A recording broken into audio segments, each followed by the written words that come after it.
Okay, the next part for the wheel assembly is the axle. Note that this one is made of steel and it is all machined. We have our chamfer tool, which we've used before. One option here is to revolve this. If it's a cylindrical object, revolving is a much easier path to take. What we need to do is we have to think that there is an axis that runs down the center. We only have to create half of this. Whether you create the top half or the bottom half, it doesn't matter. But we want to revolve around this central axis. So in that case, all of our diameter dimensions have to be cut in half. We can key these in, but I think it'll be much easier once you see this. So let's create the axle using revolve.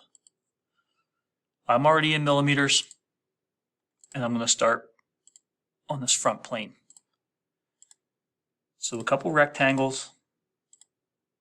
But I need to keep in mind that I'm going to cut my diameter dimensions in half. So this dimension is 12. The center section is 54 and 12. Now for the diameter, which is essentially going to be the radius. So 17.9 divided by 2. Might as well do the other side. 17.9 divided by 2. Because when we revolve this around the central axis, it will be the overall diameter. And 21.9 divided by 2.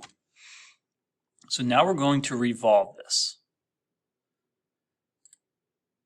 If you do not have the revolve tool in your toolbar, you will find it here. I would suggest pinning this. And we're going to select our profile. We're going to select our axis. And we want a full 360 degrees to create a new body. That's it. Chamfer, both edges get a 2x45. We're already using equal distance, so 2 and 2 is a 45-degree angle.